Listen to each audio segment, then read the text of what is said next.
Salve, galera! Vamos para mais um Mercado do Botafogo, vamos para cima. Mais um vídeo aqui do canal Brown Fogo.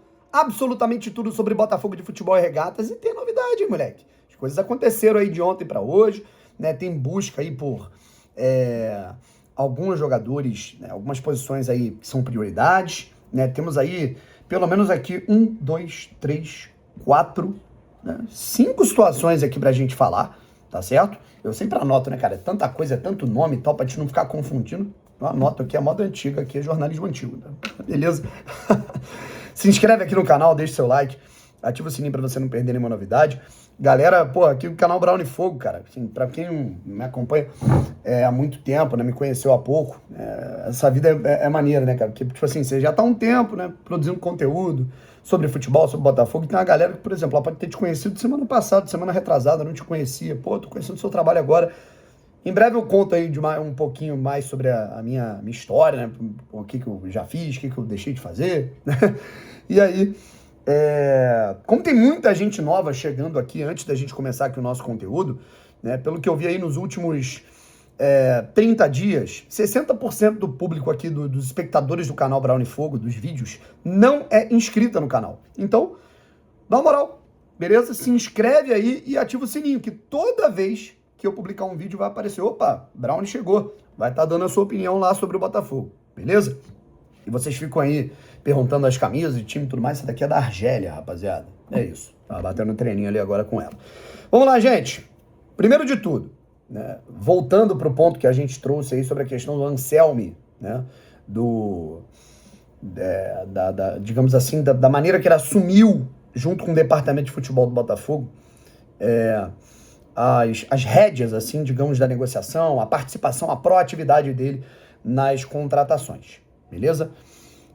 O Botafogo, ele não está priorizando, nesse momento, a contratação de pontas, beleza? O Anselmi é um treinador que ele gosta da equipe dele com seus atacantes, com jogadores, né, da parte ofensiva, sendo muito móveis e atacando de fora para dentro, pisando na área, beleza? É uma característica. A gente vai ver Montoro e Barreira talvez jogando muito por dentro, Santiago Rodrigues por dentro, fechando, atacando espaço.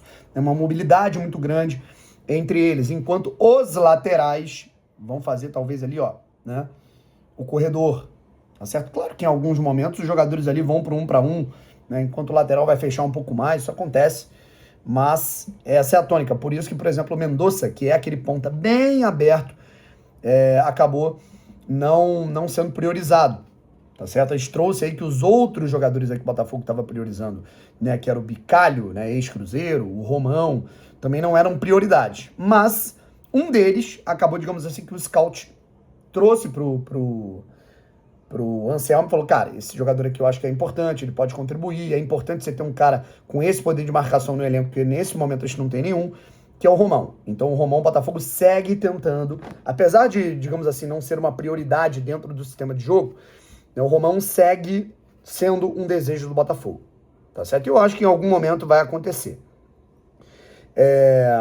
A prioridade nesse momento do Botafogo para o lugar do Marlon Freitas é o Medina, tá bom, gente? Jogador do Estudiantes. E aí é um upgrade, tá certo? Claro que tem a questão financeira, porque o Botafogo ele não tem ali o poder aquisitivo que tinha na janela do ano retrasado, por exemplo, de porrar 10, 20 milhões de euros num jogador, né? Até tínhamos ano passado, mas escolhemos muito mal as nossas opções. O Medina era, inclusive, a opção antes do Almada chegar. Vocês lembram disso? O Botafogo tentava o Medina, acabou que não aconteceu, o ano foi passando, e aí o Botafogo foi no Almada, né? E agora, esse sonho antigo da diretoria do Botafogo, do John Textor, pode acabar se concretizando, pode acabar vindo, tá bom? Então o Medina é um jogador do meio campo que está sendo monitorado pelo Botafogo. Ainda vamos falar aqui do Savarino, né? Mas antes eu quero falar aqui sobre Vitinho. Foi estabelecido, digamos assim, um preço para o Botafogo liberar o Vitinho. A diretoria do Botafogo, já falei, minha opinião, os caras estavam em Nárnia cogitando negociar o Vitinho com São Paulo. E isso aconteceu, isso é real. A diretoria do Botafogo não era uma parada impossível. Tipo assim, vamos trocar jogadores ali com São Paulo, vem Pablo Maia, Ferrarese e pode ser que o Vitinho vá para lá. Eu achava uma aberração. Parece que o Martin Anselmi, técnico do Botafogo, também acha. Tanto é que agora se estipulou, cara, beleza. Ele está sendo monitorado por times da Inglaterra, ele está sendo, né, ele é desejado no Corinthians, no São Paulo, no Cruzeiro, mas o Botafogo estipulou aí que ele só sai por 15 milhões de euros, 97 milhões de reais na cotação nesse momento. E é o justo, né? Um lateral que defende dessa maneira. Né? Ah, não gosto, beleza. Na tua opinião, talvez seja ruim com ele, pior sem ele, tá? Então, assim, para mim é o básico. O Vitinho é alguém importante, né? Que o Botafogo tem que fazer essa manutenção, tá certo? O Botafogo, nesse momento, tá priorizando zaga e meio campo, beleza? Essa é a prioridade de momento pro Botafogo, mas existem situações que elas vão... né, que eu não posso falar muito, mas que elas vão, digamos assim, elas transcendem a prioridade da posição, tá? O Botafogo talvez monitore, né, alguns atacantes que podem ser, assim, ponto central, né, em aspecto, tipo assim, de poder de fogo, ser aquela cereja do bolo, né, que é, assim, o Botafogo não vai fazer loucura, contratar jogador por 20, 25 milhões de euros, não tem bala para isso nesse momento. Mas assim, o Botafogo ele pode estar monitorando grandes nomes aí do mercado que estejam... Pô, o Botafogo não necessariamente tem que pagar uma quantia em dinheiro absurda. Enfim. E antes da gente ir aqui pro Savarino, é curioso, né? Porque é exatamente aquilo que eu falo sobre não reforçar concorrentes aconteceu agora. Agora à noite. Ontem, né? O Flamengo fez uma proposta de 30 milhões de euros pelo Caio Jorge, artilheiro do Campeonato Brasileiro, jogador do Cruzeiro. 30 milhões de euros, né? Que clube não quer? Que clube não precisa de 30 milhões de euros? Correto? Mas, apesar do interesse do Caio Jorge de ir para o Flamengo, o Cruzeiro não adota a postura vai quem quer. Quem quer ficar, fica. Quem não quer, vai embora. O Cruzeiro não tem essa postura. O Pedrinho, dono da SAF do Cruzeiro, olhou, beleza. Para o Flamengo, o preço é 50 milhões de euros. Se o Zenit quiser comprar o Caio Jorge, talvez eu libere por 30, 35.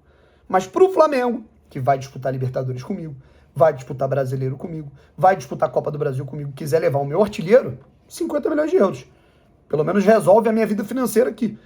Né? Montante. É isso. Postura. Enfim, mas falo mais nada não. Tem gente ainda que vai achar que eu tô errado. Agora falando sobre a questão do Savarino, gente. Vamos lá.